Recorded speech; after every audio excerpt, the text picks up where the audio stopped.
दोस्तों, मेरा नाम है कुमकुम बिनवाल। जो चले थे बाहुबली बनने वो तो कटप्पा बन गए।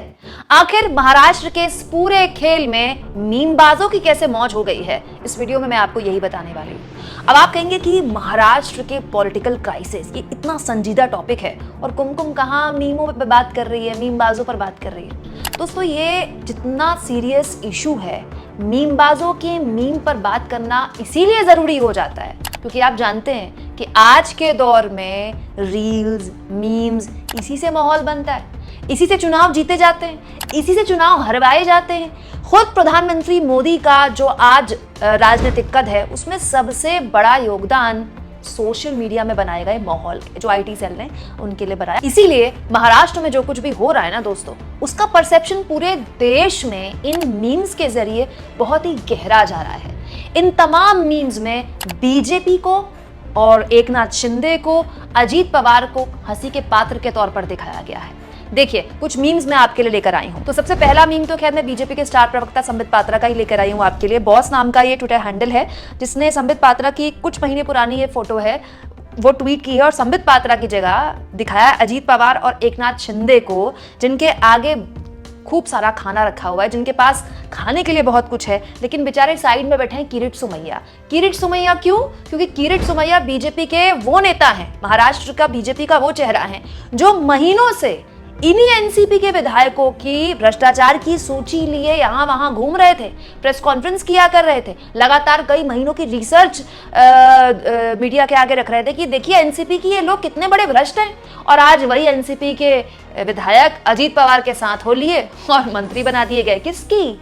बीजेपी एकनाथ सरकार में। इसीलिए बेचारे किरीट सोमैया साइड में बैठे मुंह ताक रहे हैं। दोस्तों, इसी मीम में सबसे बड़ी मुश्किल में तो बीजेपी के विधायक दिखाए गए हैं। इतनी भारी संख्या होने के बाद भी बेचारे बस एकनाथ शिंदे और अजीत पवार का मुंह ताक रहे हैं क्योंकि उनका नंबर कब आएगा वो खुद नहीं जानते हैं। इसके अलावा दोस्तों, आशी टूट्स नाम के एक ट्विटर हैंडल ने बड़ा जबरदस्त मीम शेयर किया। ये मीम आपने भी देखा होगा, जिसमें एक अवार्ड फंक्शन में विकी कौशल और ऋतिक रोशन तो बड़ा जबरदस्त डांस कर रहे हैं, लेकिन बेचारे अभिषेक बच्चन बस डांस करने के लिए स्ट्रगल कर रहे हैं। इस मीम में ऋतिक रोशन और विकी कौशल को दिखाया गया है अजीत पवार और एकनाथ शिंदे के तौर पर जो बढ़िया डांस कर रहे हैं, और देवेंद्र फडणवीस बेचारे स्ट्रगल कर रहे हैं, उन्हें समझ ही नहीं आ रहा उन्हें करना क्या है। हालांकि देवेंद्र फडणवीस की हालत वाकई में ऐसी हो गई है, उप मुख्यमंत्री रहेंगे, मुख्यमंत्री बनाए जाएंगे, उन्हें खुद पता नहीं कि उनके साथ भविष्य में क्या होने वाला है। इसके अलावा दोस्तों, दिल्ली में एनसीपी की स्टूडेंट विंग ने देखिए ये पोस्टर भी चस्पा किया है जिसमें कटप्पा के तौर पर किसको दिखाया गया आपको बताने की जरूरत नहीं है, लेकिन बाहुबली के तौर पर दिखा दिया गया है शरद पवार को। इसी पोस्टर पे ऊपर लिखा गया है, सारा देश देख रहा है, अपनों में छुपे गद्दारों को माफ नहीं करेगी जनता,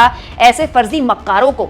दोस्तों, यहाँ पर न केवल गद्दार के तौर पर अजीत पवार को दिखाया गया है, बल्कि इसके अलावा क्योंकि आज शरद पवार दिल्ली आने वाले हैं, उनकी एक महत्वपूर्ण मीटिंग है। देखिए उनके दफ्तर के बाहर किस तरह के पोस्टर्स चस्पा किए गए हैं। भारत देश का इतिहास है कि इसने कभी धोखा देने वालों को माफ नहीं किया। इसने बोले तो शरद पवार ने। सच और झूठ की लड़ाई में पूरा देश शरद पवार साहेब के साथ है। इसके अलावा मैं आपको एक और बात बताऊं, आज शरद पवार की बेटी सुप्रिया सुले ने एक बात बोली कि ऐसे तो अमिताभ बच्चन भी बहुत उम्र के हैं, वो भी काम कर रहे हैं, और ये बात अजीत पवार की उस बात का जवाब था जो अजीत पवार ने कल सार्वजनिक तौर पर कहा कि 83 साल की उम्र हो गई है, शरद पवार रिटायर क्यों नहीं होते, और उस बयान को टीवी वालों ने बड़े हल्के अंदाज से चलाया। आप और हम जानते हैं दोस्तों, हमारे परिवारों में हमारे बुजुर्ग 80 साल के हो जाएं, 90 के हो जाएं, 100 साल के भी हो जाएं, तो भी हम उनको सराखों पर बिठाते हैं।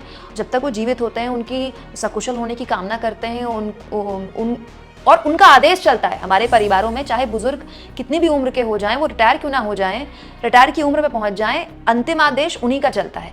ऐसे परिवारों में अजीत पवार का साफ तौर पर शरद पवार के लिए कहना कि रिटायर क्यों नहीं हो जाते हैं, क्या वाकई एक मास्टर स्ट्रोक के तौर पर या एक बहुत ही महत्वपूर्ण बयान के तौर पर देखा जाएगा, या फिर ये बयान खुद अजीत पवार को बैकफायर कर जाएगा?